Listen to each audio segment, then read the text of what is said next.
Todos sabemos que el principal asesino de los estadounidenses es la enfermedad cardiovascular, que provoca daños en el corazón y en los vasos sanguíneos. En la década de 1950 hubo una creciente ola de infartos de enfermedades cardíacas.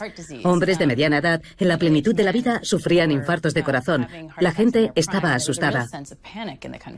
Se trataba de hombres cuyos padres nunca habían sufrido ese problema. En 1955, el presidente Eisenhower sufrió un infarto que le obligó a ausentarse del despacho Oval durante 10 días. El pánico se extendió por todo el país. Había una sensación de crisis, de urgencia por descubrir cuáles eran las causas de las enfermedades cardiovasculares. Y se barajaban algunas hipótesis, como una deficiencia de vitaminas, la polución, etc. Pero Ansel Keys, investigador y patólogo de la Universidad de Minnesota, sugirió que la culpa era de las grasas saturadas. Las grasas saturadas elevaban el colesterol total, que a su vez obstruía las arterias y provocaba infartos de corazón. A esto lo llamaban hipótesis de la dieta del corazón. Cuando el presidente Eisenhower sufrió un infarto de corazón, Keys salió a la palestra porque el médico encargado de tratar a Eisenhower le puso de inmediato una dieta baja en grasas y dijo que la causa de su infarto de corazón había sido su dieta, y no el hecho de que fumara como un carretero. Así que la idea era que también había colesterol dentro de nuestras arterias y que este provocaba su obstrucción. Por tanto, el colesterol se convirtió en el primer demonio contra el que luchar. Keys presentó esta hipótesis y los investigadores comenzaron a estudiarla. Pero simultáneamente, la comunidad científica empezó a hablar de ella como si realmente fuera cierta y solo hubiera que confirmarla. Lo que dijeron fue que solo necesitaban poner los puntos sobre las íes. Ansel Keys hizo una mala ciencia porque construyó los hechos que validarían su hipótesis. De manera que él publica una curva. Esto es un gráfico. Aquí están las personas que mueren y aquí tenemos el consumo de grasa de la población. Aquí está Japón, Italia, Inglaterra, Australia, Canadá y Estados Unidos. Y al observar el gráfico diremos que efectivamente cuanta más grasa se come, más infartos hay. Es sencillo. Pero hizo algo que no es correcto porque seleccionó los datos que validaban su punto de vista. De hecho, si nos fijamos, hay otros países. Aquí tenemos a Francia, que entonces tenía una tasa de infartos de nivel 1, y aquí está Finlandia, que tiene una tasa de infartos del nivel 7, y están en la misma línea de consumo de materias grasas. Así que hay algo que no cuadra en su hipótesis. ¿Cómo puede variar una tasa de infartos de 1 a 7 con el mismo consumo de materias grasas? Esto no confirma el vínculo directo entre el consumo de materia grasa y la tasa de infartos. El problema es que él hace una selección de países que se ajustan bien a su teoría. Por ejemplo, Francia.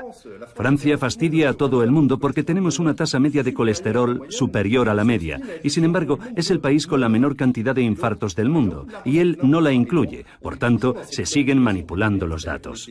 No intenta validar una hipótesis, intenta demostrar que esa hipótesis es buena manipulando la realidad. Y eso no está bien, ya que embarcará a los países occidentales en una guerra contra el colesterol, que no se fundamenta sobre una base sólida.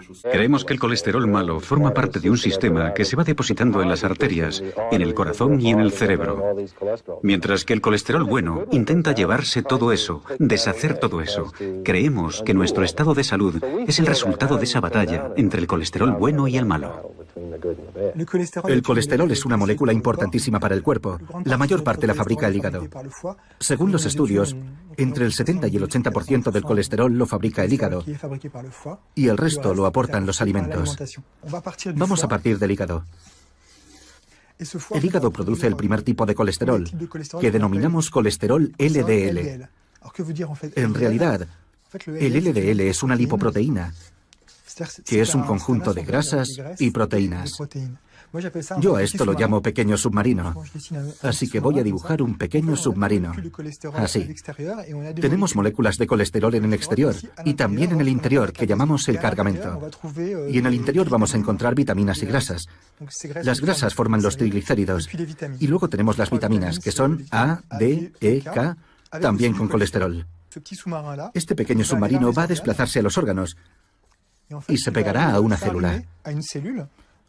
La célula emitirá una señal para indicar que tiene necesidad de que le den triglicéridos, colesterol y vitaminas liposolubles.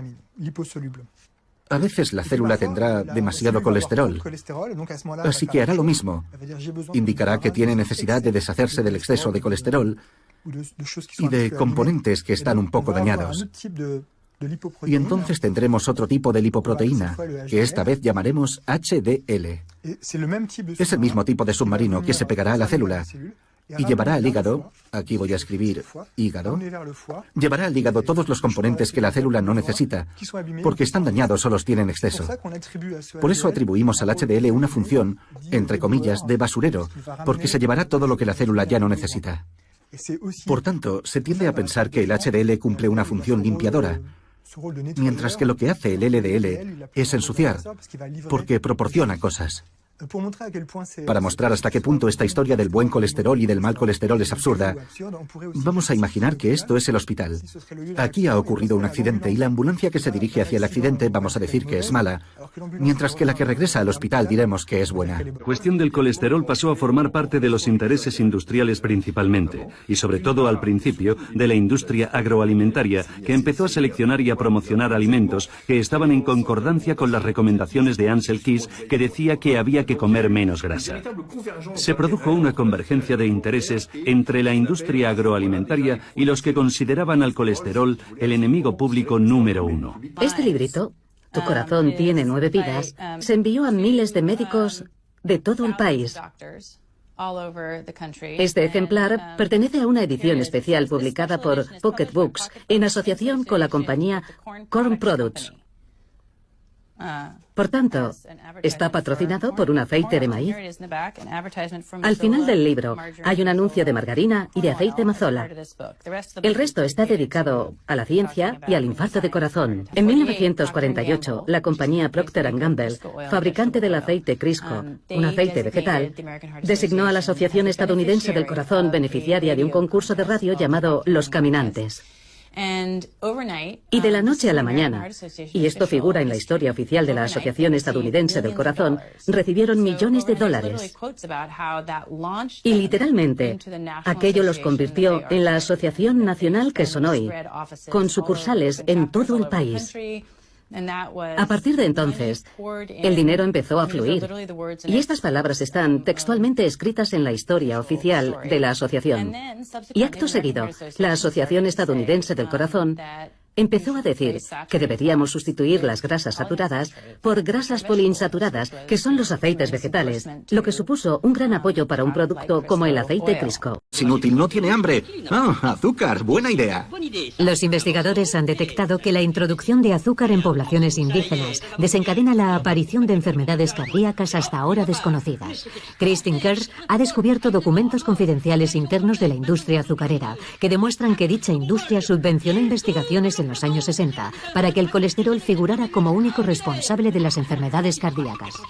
John Yadkin era un fisiólogo británico que se preocupó por la relación que había entre el consumo de azúcar y las enfermedades cardíacas.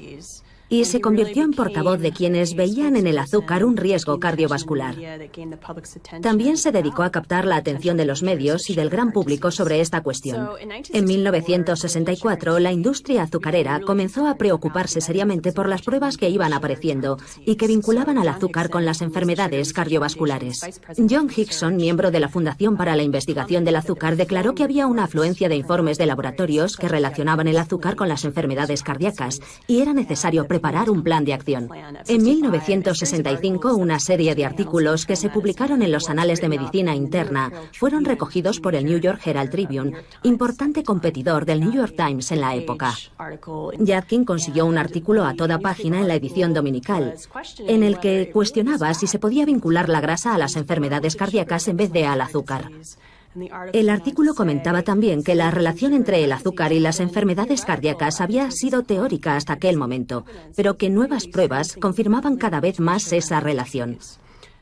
Tan solo unos días después de la aparición de aquel artículo, los responsables de la industria azucarera decidieron lanzar el proyecto 226. Se trataba de encomendar a investigadores de Harvard una revisión de la literatura científica sobre la materia y de publicar una crítica negativa de todos los artículos que vinculaban el azúcar a las enfermedades cardíacas, de manera que los políticos concedieran menos importancia a los estudios científicos que vinculaban el azúcar con esta enfermedad. Aquí tenemos la correspondencia sobre los borradores del estudio. Hickson, de la industria azucarera, escribió al profesor Hested diciéndole que esperaba tener un borrador cuanto antes. Decía: espero que pueda usted enviarme una copia del borrador del manuscrito lo antes posible para poder cumplir con mis obligaciones. Y esta es una carta de la Fundación para la Investigación del Azúcar que dice: muchas gracias por el borrador del manuscrito.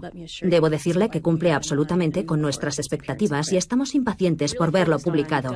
El artículo se centraba en la cuestión: ¿provoca el azúcar enfermedades coronarias? En él revisaban una cantidad enorme de estudios y uno a uno iban desacreditándolos señalando algún tipo de defecto. El artículo publicado no mencionaba ningún tipo de financiación de la industria azucarera. Así que tenemos investigadores de Harvard y la prestigiosa revista New England Journal of Medicine. La industria azucarera no podía haber encontrado una vía más creíble para transmitir su mensaje. El colesterol no es un veneno que fluye por las arterias, es una grasa esencial para la fabricación de nuestras células. Sin él no podemos vivir.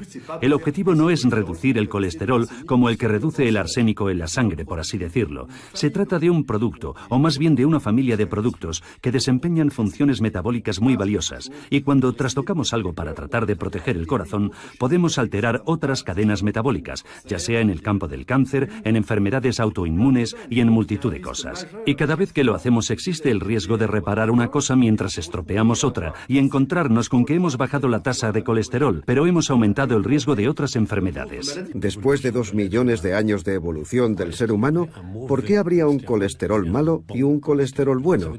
No quiere decir nada. Si los dos colesteroles son secretados por el hígado desde hace 2 millones de años, es que necesitamos los dos.